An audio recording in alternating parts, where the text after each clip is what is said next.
De todas maneras, mañana 5 estaría arribando al área de operaciones el buque ruso Yantar con su equipo ROV, también de inspección subacua, con un límite de operación de 6.000 metros.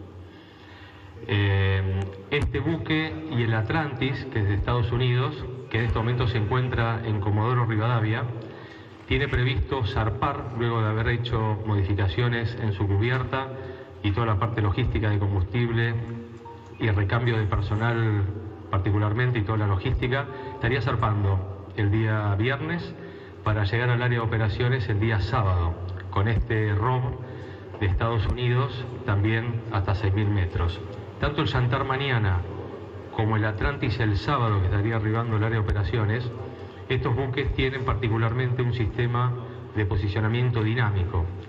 Esto favorece mantener la vertical y la mejor operación, más allá de la meteorología, que obviamente siempre lo afecta, pero con este sistema de posicionamiento dinámico, mantener un punto sobre una vertical es mucho mejor por estos dos buques, el Yantar y el Atlantis.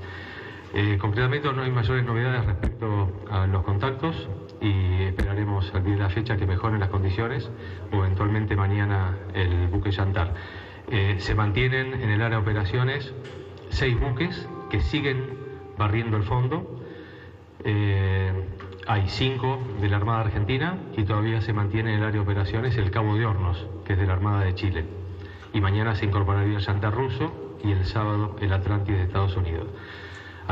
Estos 6 buques se mantienen barriendo el fondo para seguir intentando detectar cualquier alteración del fondo u objeto metálico o no metálico. Con respecto a todo el apoyo, seguimos desde el primer momento acompañando y asistiendo a las familias. Ya veníamos trabajando con el tema del Banco Nación, con la posibilidad que cobren todos los titulares. Se asignó un suboficial o un oficial exclusivamente para cada familia de los 44 tripulantes, para ese contacto cercano. Se lo fue eligiendo de alguna manera por cercanías, amistad, por jerarquía inclusive, y cada familia tiene un suboficial u oficial específicamente para ese contacto rápido, cercano.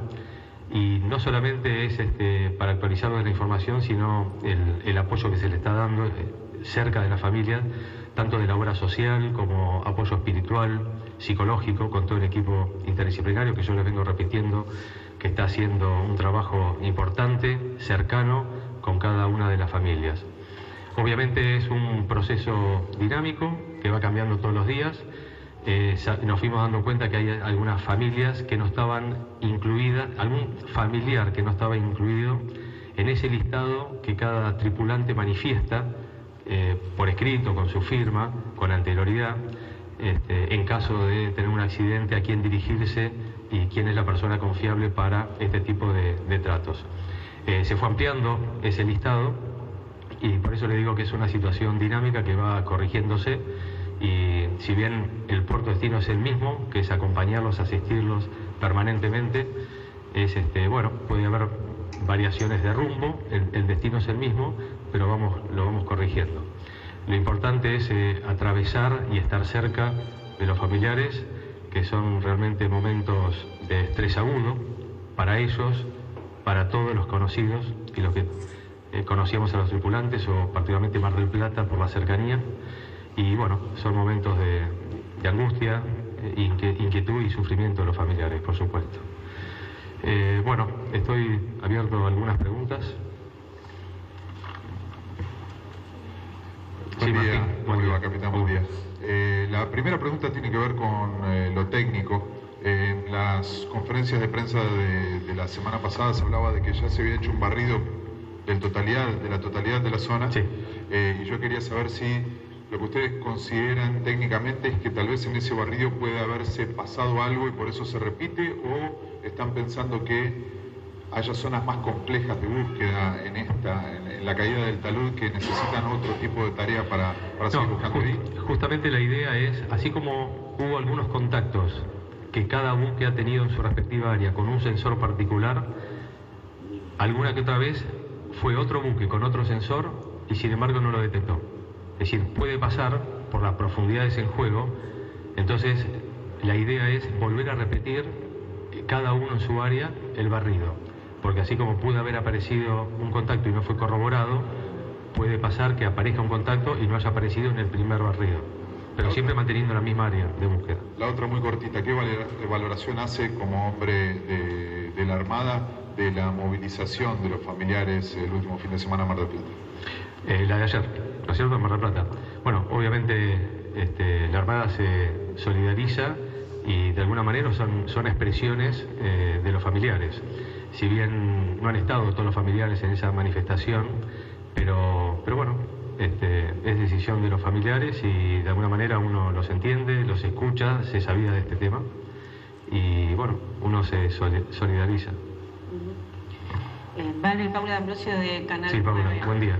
Buen día. Los robots van a actuar en simultáneo y en un área de ¿cuántos kilómetros y cuánto podrían descender? Sabemos que hay dos que pueden descender hasta 6.000, sí, pero hay uno que no, que llega hasta 1.000 nada más. ¿Los tres actúan en el mismo momento? ¿A partir de cuánto? ¿Y qué área?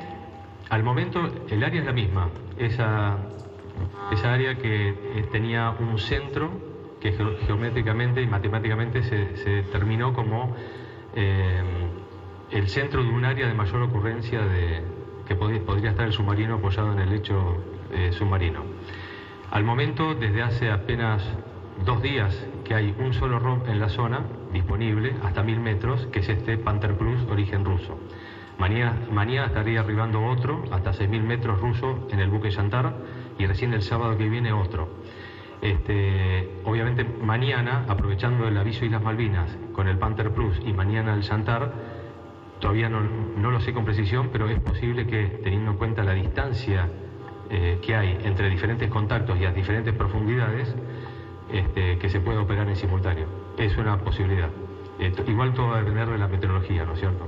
Lo bueno de este Yantar que tiene posicionamiento dinámico.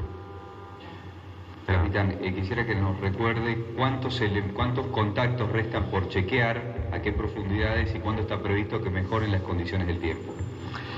Son 3 al momento. Que desde ayer y hoy no se puede aprovechar por la meteorología, que está a aproximadamente 850 metros. Queda pendiente otro que queda más al norte, que lo había detectado inicialmente el buque Atlantis, antes de retirarse el área de operaciones, que ahora están como Rivadavia, estaba a 730 y pico de metros. Y hay otro contacto que había detectado el puerto deseado de la Armada Argentina a través de su sensor de detección de anomalías magnéticas, también a 800 y pico. ¿Y el tiempo? ¿La meteorología? La idea era de acá a 2 días considerar mala meteorología, aproximadamente. Igual todo es dinámico y va cambiando, pero ya empezó ayer la mala meteorología de la noche, hoy todo el día y se esperaba también mañana. Capitán Julieta Lul, de la Televisión Pública. Buen día, Julieta. Buenos días. Quería hacerle 2 preguntas que están relacionadas. La primera es, si se dio el parte de una avería, ¿por qué no se declaró una emergencia para pedir el rescate? Y la segunda pregunta es, si se descarta que haya sufrido algún tipo de ataque externo el submarino, porque quedó en el límite de la zona económica exclusiva. Sí, no habría que asociar el límite de la zona económica exclusiva con un ataque externo. De todas maneras, se ha descartado el ataque externo porque no hubo indicios que indicaran eso precisamente. Y la primera pregunta... Declararon una avería. Correcto, sí. No pidieron rescate. El comandante informa, primero telefónicamente y después por escrito, para evitar tergiversaciones, que había tenido una falla en el circuito de baterías de proa, concretamente un cortocircuito, que para nosotros es humo sin llama. No fue una emergencia, si no hubiese estado todo el tiempo en superficie. No fue considerado como una emergencia porque el comandante no lo consideró una emergencia. Fue una falla que estaba subsanada, que había pasado a circuito dividido con otra batería, personal sin novedad, que iba a mantener plano de inmersión y que iba a evaluar e informar posteriormente. No fue una emergencia. Para el submarino no fue una emergencia. ¿Está bien?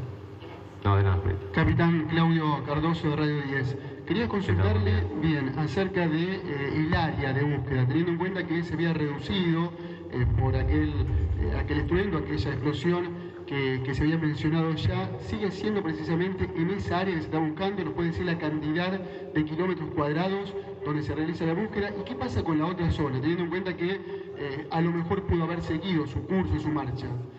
Es un área con un radio de 40 kilómetros, que si uno hace el cálculo de superficie cuadrada del círculo, da aproximadamente 4.000 kilómetros cuadrados. Son unas 20 Capital Federal. Capitán Gonzalo Carnevale, de Canal 26, ¿cómo le va? Sí, buen día. La consulta es si sigue conectada la explosión que detectaron en Austria con una probable implosión del submarino. ¿Esto sigue siendo así? El informe era concreto y me acuerdo que lo leí justamente para evitar todo tipo de alguna corrección. Era un evento que era consistente a una explosión. En ningún momento habla de implosión o colapso.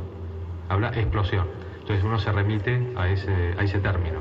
No podemos inducir otro porque no tenemos información. No hay indicios que indique eso. ¿Vos decís por un tema de explosión, implosión o colapso? ¿O es posible que el submarino haya seguido su curso?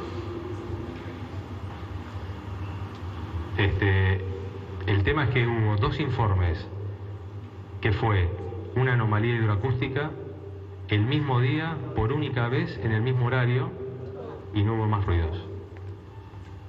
Digamos, es probable no descartar que haya seguido su curso y que esa explosión no haya sido una implosión. Es posible que no sea así. Puede tomarse como una hipótesis, pero con todo el esfuerzo de búsqueda, de exploración aérea que hubo durante un montón de días, en la superficie no fue detectado.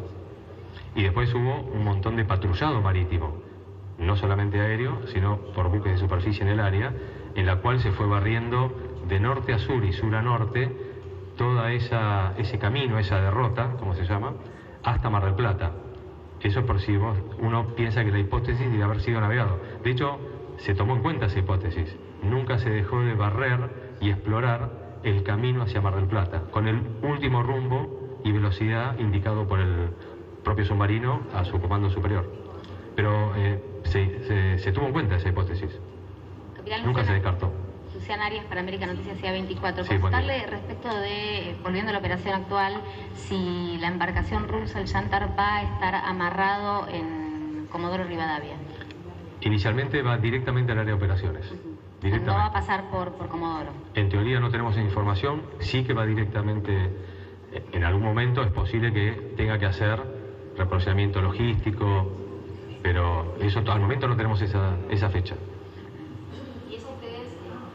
Sí, me escucho. ¿Ustedes se enteran o digamos, cómo es la cadena de... Hay comunicaciones satelitales o por radiotelefonía. Capitán Balbi, Marcelo Dolego, Radio La Red. Perdón, sí. Y obviamente el enlace principal, que es el agregado naval ruso en Argentina, acá en Buenos Aires. Ese también es el contacto. A través de él, por el tema también de lenguaje, hay una comunicación permanente, ¿está bien? Obviamente también Cancillería participa. Ese es el camino protocolar y legal, ¿no? Sí. Capitán Balbi, Marcelo Dolego, Radio La Red. Recién lo escuchaba, usted decía, los que conocimos la tripulación, nunca nos contó de su relación con los tripulantes y cuál fue su sensación o cómo lo comunicó usted o cómo lo charló usted con su familia, incluso con sus pares o superiores, esto de no buscar más a los tripulantes con vida, sí buscar el submarino. Prefiero no personalizar el tema. De todas maneras, yo en su momento ya les mandé un mensaje, aprovechando las cámaras y los medios y ustedes, mi mensaje a un montón de familiares muy conocidos de subordinados. Conozco a esposas, algunos padres y obviamente a la mayoría de la dotación, que fueron mis subordinados en algún momento, o inclusive hemos compartido singladuras, días debajo del agua, en guardias y en diferentes eventos. Preferiría no personalizar, obviamente, seguramente. Capitán, buen día, ¿cómo le va? Rodrigo Jorge de Radio Mitre. Consultarle acerca de si evalúan o evaluaron en algún momento ampliar la zona de búsqueda, por qué se lo está buscando puntualmente en esa zona si están evaluando el operativo, teniendo en cuenta tantos días de búsqueda, ampliar la zona. Y lo segundo es si la colaboración internacional se va a quedar en la Argentina hasta encontrar la nave. Muchas gracias. El área, piensen que primero se empezó a barrer un área muy importante porque se evaluaban diferentes hipótesis. Que tuviese solamente problemas de comunicación por esa falla eléctrica que había tenido en baterías y podría haber ocasionado toda la propulsión y toda la alimentación. Diferentes hipótesis, en superficie con o sin propulsión, o en inmersión capeando el temporal por las olas de 6-7 metros, que hubiese seguido con rumbo y velocidad pero con problemas de comunicaciones. El área esa se barrió muy grande y se barrió desde el inicio, incluso el camino hasta Mar del Plata, o el área por si estuviese a la deriva, a merced de las corrientes y el viento. Después se fue reduciendo toda esa área, porque a la semana tuvimos este informe corroborado por 2 agencias consistente en una explosión. Entonces ese punto, si bien eran 2 áreas y se fueron solapando, se logró por este punto en horario coincidente, en cuanto a la velocidad y rumbo que llevaba el submarino, da un punto bastante preciso donde podría estar. Pero hay que tener en cuenta errores cinemáticos y ahí se genera, empieza a aumentarse el radio de búsqueda por un error cinemático o bien después por estas áreas solapadas que genera finalmente esta área. Es el área de mayor probabilidad de ocurrencia que esté el submarino, habiendo descartado ya otras hipótesis. ¿La colaboración internacional se queda hasta encontrar al momento están. No tenemos fecha, ningún informe de ninguna fecha en particular que sea una fecha límite de colaboración. Al momento está, como dije, obviamente 5 buques de la Armada Argentina, el Cabo de Hornos de Chile y personal y el equipamiento embarcado en el Islas Malvinas, que es de Rusia. Y mañana se agrega el Chantar y el sábado el Atlantis de Estados Unidos. Capitán, sí, complementando sí. un poco lo que preguntaba el colega, ¿hay algún protocolo de durante cuánto tiempo se busca? Sí, hay el plan de búsqueda y rescate homologado internacionalmente a través de la OMI, que somos parte, el país es responsable y la Armada Argentina es la autoridad nacional de llevar adelante el plan de búsqueda y rescate en nuestra área de jurisprudencia. Está estipulado para diferentes casos, diferentes tiempos, hay diferentes tablas. Depende de qué es lo que se está buscando en cuanto a la salvaguarda de la vida humana en el mar. Puede ser un náufrago en contacto con el agua y sus salvavidas, un velero, un pesquero, un mercante, o si fue un naufragio. Es decir, hay para diferentes posibilidades de la salvaguarda del hombre en el mar, va a haber diferentes tablas. Si está en contacto con el agua, si puede estar en un velero o en un mercante a flote y a la deriva. Depende de el objeto que se busca. Sí, correcto. Sí. Es por la supervivencia de vida. Dependerá del caso. Sí. Buen día, Último, por favor. Sofía de Agencia Nova. Mi pregunta es, en las profundidades que se está buscando el submarino, ¿se va a poder saber qué sucedió con el Ara San Juan? Es importante, obviamente, la inspección visual de este equipamiento, de poder localizarlo en el lecho del mar. Va a dar un indicio si visualmente se percibe algo que genere una evidencia. Puede que sí, puede que no. Capitán Goldman. Sí, buen día. Sí. Quería saber de los 2 informes, SOSUS y de Viena. ¿Hay algo que se puede inferir de la fuerza de la explosión, de si fue implosión o explosión, y también de la profundidad donde ocurrió la explosión? Coincide más o menos como la pregunta que me habían hecho, creo que lo hiciste vos, es que nosotros nos tenemos que regir por lo escrito, porque por algo alguien analizó durante varios días y correlacionó la información con otras agencias y nos tenemos que regir de lo que está escrito. Consistente en una explosión, en ningún momento dice ni implosión ni colapso. Entonces no podemos inferir otra cosa.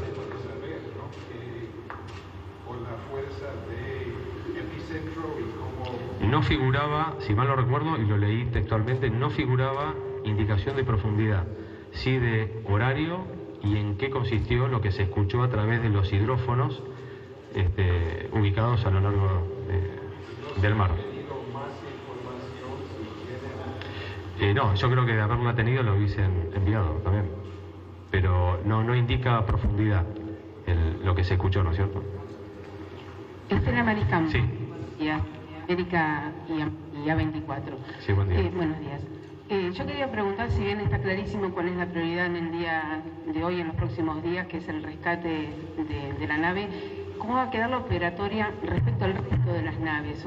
Todos sabemos cuáles son las campañas anuales. ¿Cómo se piensa para el año que viene? ¿Se piensa, va a quedar todo en suspenso hasta que se encuentre el Ara San Juan? ¿Cómo se está trabajando con el resto de los humanistas y el resto de las naves? Hoy nos preocupa la localización del submarino. De hecho, durante casi un mes, muchas unidades estuvieron en el mar porque iniciaron un adiestramiento integrado en el sur y además llegaron junto con el submarino Ushuaia, algunas de esas unidades, estuvieron trabajando frente a Comodoro Rivadavia, llevaban un mes navegando. Y todo ese apoyo cercano que tuvo cuando se decretó la fase de búsqueda inicialmente el día jueves 16 y el día 17 que se decretó el caso de búsqueda y rescate del submarino, se aprovechó justamente todas las unidades aéreas embarcadas, particularmente helicóptero, que estaban los destructores, y los destructores y corbetas que estaban relativamente cerca, estaban a un día y medio de navegación, ya que estaban en Comodoro Rivadavia, y esto había ocurrido a través de San Jorge. Así que la operación que en su momento estaba haciendo la Armada Argentina y que después demandó casi un mes, y hay algunas unidades que todavía siguen haciéndolo, aprovechando ese logístico Patagonia que le hace la logística para mantener el esfuerzo en el tiempo. Yo creo que fue importante y hoy estamos abocados a eso. Aquellas unidades incluso que tuvieron que volver para el reaprovisionamiento, algunas fueron reemplazadas y otras están a la espera de reemplazar otras en caso de ser necesario para mantener el esfuerzo de búsqueda. ¿Les ha acercado la justicia una fecha posible para el tema de las pericias sobre el Ara Santa Cruz, supuestamente el mellizo del Ara San Juan, y en todo caso a aquellos que desconocemos absolutamente este tipo de mecánica? ¿En cuánto puede servir una pericia sobre una nave que está bien respecto a una pericia en una nave que fue siniestrada? Tanto la información de la comitiva que regresó el día de ayer de Alemania, que había viajado la semana anterior, justamente para hablar con los constructores en la empresa, trajeron información de diseño y diferentes apreciaciones para una posible información. Toda esa información está siendo recabada y a disposición de la doctora Yáñez, que justamente con el submarino Santa Cruz, que está en reparaciones acá en el CINAR en Buenos Aires, no deja de ser como una maqueta viva para apreciar qué pudo haber pasado, y todo forma parte de materia de investigación, por si no se puede visualizar algún indicio cuando se localizó el submarino. Entonces, entre la inspección visual puede arrojar alguna evidencia, el submarino Santa Cruz en reparaciones y la información que la Armada Argentina mandó esta comitiva para informarse, ¿no? Todo es material debidamente documentado, ponerlo a disposición para la investigación, para ver qué pasó. Capitán, respecto de los plazos que usted recién mencionaba, protocolos para este tipo de situaciones, entendemos que es muy distinto a lo que hasta ahora se ha vivido históricamente, pero ¿hay alguna cuestión establecida respecto de eso? Y después, por otra parte, saber si hubo algún tipo de certificación por parte de la empresa alemana que estuvo a cargo de la reparación de media vida, o que tuvo que inspeccionar la reparación de media vida respecto del Ara San Juan. Primera pregunta, estamos en la fase de búsqueda, no hay un tiempo límite.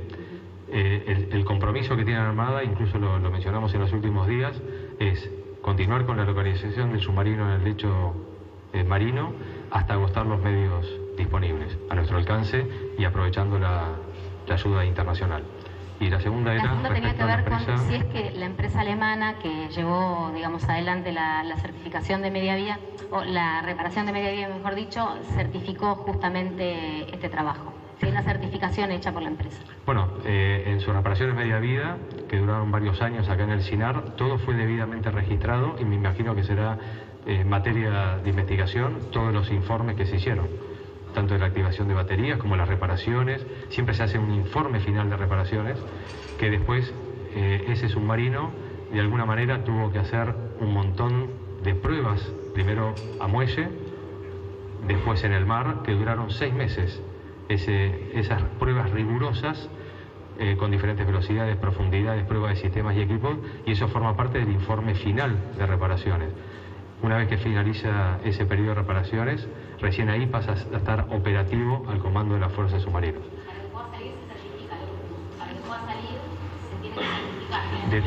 De todas aquellas acciones que tuvo que intervenir o no la empresa, porque hay un montón de pruebas de equipos y sistemas que a lo mejor no tenía por qué esta empresa de constructora alemana, pero todas aquellas que hayan certificado seguramente tiene que haber un informe.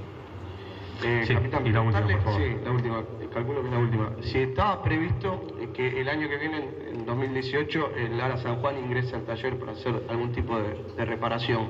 Y por último, ¿cuándo cree usted que van a poder acceder a esos 2 puntos, uno de 700 metros y el otro de 900 metros de profundidad, ya que con el clima hoy no se puede hacer? Sí, es difícil. Vamos a ver si el tiempo hoy lo permite y si no mañana.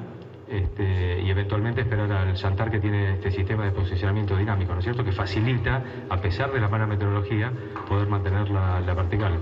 Y piensen que todas las unidades, cada 1 año, año y medio, siempre le corresponde un periodo de mantenimiento, no necesariamente entrar a dique, a veces sí, a veces no. Muchas veces el mantenimiento se hace a muelle, al lado de su arsenal, que en este caso es el Arsenal Naval Mar del Plata. ¿Cómo se analiza la cantidad de objetos que hay en el fondo marino? Porque digo, cada detalle, cada cosa que ha surgido ha sido una frustración, lamentablemente, porque perteneció a un buque hundido o otro objeto metálico. Y eso va a depender de... El fondo es sucio. Debe haber un montón de cosas que nosotros ni sabemos. Muchos de estos buques con sucesores fueron priorizando aquellos contactos que eran factibles a lo que se estaba buscando.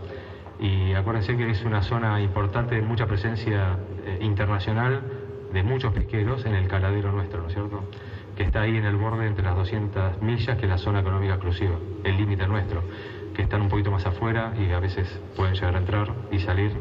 Pero bueno, dependerá, las incertidumbres no las genera la Armada, lo generan todos esos falsos objetos o alteraciones de fondo que pueden ser metálicas o no, pueden ser rocas, nódulos o algo metálico, y como el fondo es sucio, y ya hemos visto que hay varios pesqueros hundidos, algunos señalizados y otros no, así que va a ser difícil responder esa pregunta, pero la Armada no genera las incertidumbres, y todo lo que está haciendo para localizarlo es un esfuerzo importante, y vamos a seguir.